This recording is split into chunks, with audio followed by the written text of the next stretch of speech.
Welcome to Chaos Pie, where we serve up sweet slices of pandemonium in just 15 minutes. Every day, you deal with the chaos of the reality of business, and you make decisions in a changing and uncertain environment. Chaos Pie is here to make your business life clearer, your decisions easier, and make you laugh while learning how. I'm Brian, and later in the show, I'll say something idiotic, and Garrison will make fun of me in an equally idiotic way. But first, let's talk about today's topic, which is... So what I thought we should talk about today is personal appearance and personal branding, both online and offline. Personal appearance and personal brand. Okay, that's pretty good. I mean, like, Yeah, so what you look like, you know, so. Yeah, and the first thing is beards. We want to talk about how everybody should have a beard. No, everybody should not have a beard. That's not, you can't say, everybody should shave their beard. No. Well, not you, because when you shave your beard, you look like you're 12, but most people should shave their beard. I mean, I think a beard, there are certain people you should definitely cover up a lot of their face. I agree that's true. And, you know, I mean, so beards, but to me a beard has to be really, I mean, it better be a really good-looking beard, and it has to be, I'm not sure what a good-looking beard is. It has to be, I mean, you have a beard, your beard looks good, but you're young enough, you can pull it off. This guy's got a beard, I get it, you know. But at a certain point, I think, I hate to say this, but I think right after 45 years old, if you have a beard, it just means that you're unemployed. Yeah, it depends on the type of beard, you know. I mean, I keep mine pretty well trimmed, and not everybody can grow one, of course, and we're not seriously going to talk about beards, so let's not do that. But I think it's an important point. I mean, actually, the truth is, Brian, a lot of people ask me when I talk about first impression, they say, listen, what do you think about a beard? So that actually comes up. Yeah. And it's almost always, unfortunately, a guy in a bad beard who asks that question, so it's always difficult. No, I have special monitoring software on my website that tells me when people have rejected me because of my beard. It happens quite a bit. So yeah. That is beard rejection. That's horrible. It is. But, you know, I'm willing to deal with that because, you know, the fact is I'm incredibly wise and people need to know that, and that's what my beard says. Well, I mean, but I think a beard can say that. For me, I have a picture of me from 1980 with kind of a porn star mustache, and it's disturbing. I look like everybody in every 70s movie you ever saw. So, but I think times change. And, I mean, I had a boss years ago, and he had a goatee before goatees were cool, and his goatee was when uncool. did they become cool? I didn't know. Well, it wasn't in 1984. So, and everybody in San Diego has a beard, like not a full beard, but just the goatee part for some reason. Right. But also a lot of young guys don't want to shave. I mean, there are people who are 21, 22 years old, and they like that you know, I just got out of bed and don't care look. And for a while I thought I would look like Don Johnson if I didn't shave, and I was like, hey, look, I'm manly now, you know, whatever. You know, kind of eventually get over that. Get over the fact that you did become a man and so you're going to get over the fact that you're manly? I mean, what does that mean? You're trying to... I think when you're growing up, you know, you're a kid, you know, you're like, wow, it'd be cool to be a man, and then you're a man and you can grow this, like, scruff, and you're like, this must impress the ladies, right? No, not really. It may be some ladies, but overall, it's bad for business. But I think the ladies... it sounds terrible. The ladies... these ladies... I think that women in a relationship with a man like a beard and they like some scruff. But I think that the people who want to write you a check don't want scruff. Yeah, maybe. It depends. I mean, I think, again, it works for me because otherwise I'm too baby-faced without it. Right. You know, so I look like I wouldn't know anything and don't have any experience in anything. Well, I mean, I've seen you without a beard, and you look like a very intelligent, focused 11-year-old girl. I mean, that's what it looks like. Just looking at you. I mean, so maybe the beard... Not a very attractive one either, I would have to say. But yeah. And hair, you definitely got to get rid of the hippie hair. Basically, you just got to come out of the 70s, I guess. Yeah. Well, every now and then you'll see somebody, and maybe this guy's successful. He's got a great business. He's a business owner, but his haircut is stuck in 1988, and that happens. That's a little bit long in the back, kind of not a mullet, not a full like a Billy Ray Cyrus. I probably don't have a job mullet, but I'm talking about just maybe a little slight business mullet. Yeah, and I'll tell you what, I've heard of that, the business mullet. No, I never have. I just made that up, but it sounded good when I said it. Now it's stupid. But go ahead, continue. The business mullet, it's coming back. I think what I was going to say was I want to get your impression on this. In my neck of the business woods with a lot of the online stuff, there are these guys who will wear a suit coat with a T-shirt, and there's a lot of people who think, and maybe in San Francisco or Palo Alto or wherever, there's a different standard or whatever. Or if you're a CEO of a startup, you can get away with this or whatever. Right. But I think that generally, don't you think, for most of the business world, that's not true? I think it's very, very much not true. And I think that the myth is that I ought to be okay, no matter what, with who I am. The myth is that, that my expertise and my intelligence will carry me through. But if you walk in and you just don't look like the solution, people judge you. I mean, we're just superficial. I mean, we just judge people all the time. I mean, if I were to show up and speak at an event, with flip-flops and cut off shorts and a T-shirt that says "Who farted?" I mean, if that's what I'm wearing when I show up, it's not going to work. Yeah, it's not going to work. And I mean, here's the thing: there is this ideal we have about what should be true, and what should be true is we will all be judged on our talents, on our merit, and our and who we are and our actions but people don't know all that. They can't really judge all that. There's an old saying, it's not what you say, it's what you do. Well, it's really what you say. If what comes out of your mouth is psychotic BS, then they don't really care what you do at that point. I think that some people are going for this counter thing where because the guy's so confident, he can wear whatever he wants. Right. And wow, he's creative. And he's so confident. Maybe there's a reason why he's confident. What is this guy's mystique? I'm going to buy into it.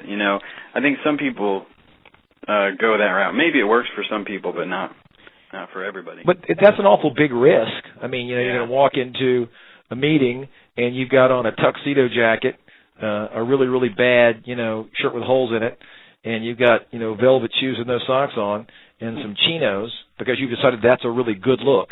And somebody looks at you and they hand you $1 because you look like you're bumming money. So I think that's a big roll of the dice. I mean, I think you can be practical, but I think you have to be careful, And I mean, here's a real big truth that nobody wants to talk about.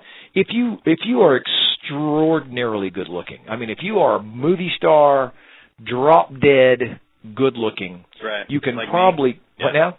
Like me? No, you could probably get away with a lot of things. But if you're a regular person, you'll probably need to dress, normally, so people can see you as someone who is a fit for the situation. So do you think that other things we can bridge this into personal branding just as an exercise? Because I think what we're saying is that generally speaking, you want to dress more conservatively and not try to come off like you think you're Steve Jobs or something. Right. But when it comes to personal branding, right, you've got all these things like your authority, your credentials, books you've written, all these different things that you can have that might offset those things, right? I mean, because you can get this reputation as somebody that is, a little bit weird in one way or another. Right. But people will tolerate it because of all those other things. Well, the truth is, though, you have to get the sweet spot, and maybe you can, maybe you can't. I think we like to think that people tolerate all those things, but I mean, in reality, it's not as true as it is untrue. That's all. It's just not as true as it is untrue. Okay, so that's only 30% true. I got it. What I'm trying to tell you is, I think it's a big roll of the dice, and it also depends on where you are. I think you have to dress appropriately depending where you are. I mean, if I was speaking to I forget who they are anyway, but a large marketing company, the entire room is full of people who are 24 years old, and you know what? And they're all dressed, like crap. The whole room, they're all just dressed, and they look fine. They're very casual, whatever. Even some are a little bit too casual, probably, And so I wore, nice jeans and a blazer and a nice shirt.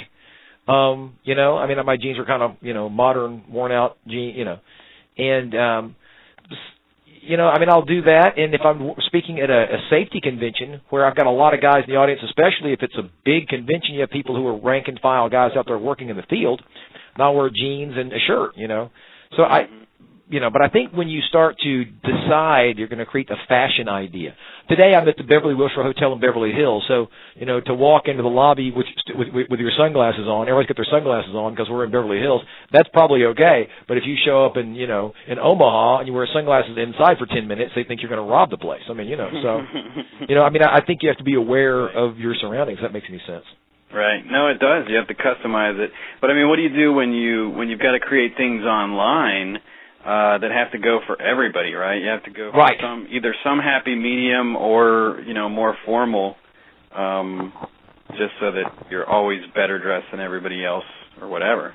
Well, you're talking about broad appeal versus, targeting a specific group, and at least that's what I think you're talking about. And whether I'm going to talk about that anyway, regardless of what you just said.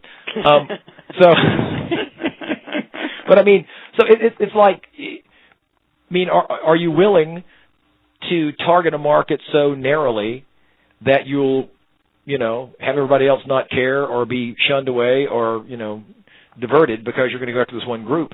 And there's a lot of truth to that. You really have to kind of target the market that you're looking for. Yeah. There's no doubt. In social media, a lot of us talk to each other a lot, and we talk about the echo chamber. It's dangerous when you're only talking to people that you are in what you do, right? And you're not considering how everybody else in the world perceives you. That's dangerous. Right. Oh yeah, absolutely. Back in the direct mail days, people had these crazy ideas about what the mail pieces should look like, and they were very interesting. But you'd put a mail piece out there, it would do nothing. It would just die a miserable death because it had no real appeal. It just didn't. And look at this, bad photos. Like a bad photo ruins everything. You can take a nice website and then put the picture of you looks like you have gas and you're bloated that your friend took. And if that's your photo, you're screwed. Now a lot of times people like to take the quick picture, and we'll accept the casual phone pic if it's got some character to it, right? Mm-hmm. So that's changed. We'll accept that. But if you just look, if it's a bad driver's license photo, you don't really have a lot of leverage. Those are horrible. Those people actually have a talent at making you look bad, I think. And I think they must make a game out of it because they couldn't possibly be that bad accidentally. They're all driver's license photos are horrible. Well, first of all, you're not really talking to a photographer here. You're talking to a lady who doesn't care if you live or die. She could care less. And it's the way they do it, because what they do is they say, click, look at the camera. It's a little awful, that one. It's like the flash happens before you know what you're doing. I think they tell you to look at the little, as you're trying to look and see what you're looking for, you're right. It's a talent. I think they do it on purpose because they're just bored. You have to walk in posing before you even sit down because it's going to come. The worst compliment someone can give you is this: wow, you look just like your driver's license photo. That means you look terrible. Yeah. Don't put that on the dating site. You won't get any dates. But photos are tough. Like I noticed the first time I ever got photos from a professional photographer, I was amazed like how much better they were. And I really didn't know, right. Also, some people are not really very photogenic. Like I know, I hate to say this, but my wife is I think very good looking and all that, but what I figured out was, and this is a little bit technical, is that she has so many different expressions going on from second to second that my overall impression of her is very different from any one photo. So I don't know if that's just some people are more animated or what, but anyway, some people are not as photogenic, and they have a tougher time getting a good photo. Well, but I think I'm that way. I think that because I'm very expressive, whatever that means, that they have to shoot like a whole roll of film and they get like one. And I've had photographers kind of go, listen, let's go ahead and shoot that again. So that I am just, I'm not good. I'm not that photogenic. I think, I look okay on a video camera. I look okay. What are you doing with the phone right now? Nothing. Is the phone doing something weird? Yeah, you don't sound as loud. I don't sound as loud as I did? Yeah, now you sound better. I'm probably just on a bad phone. That could but you're not photogenic and you're not phonogenic. I'm not phonogenic. Actually, I'm inaudible, really, most of the time. People cannot even hear me at all. Listen, guys, I tell you, Garrison's great in person. Pretty much every other experience of him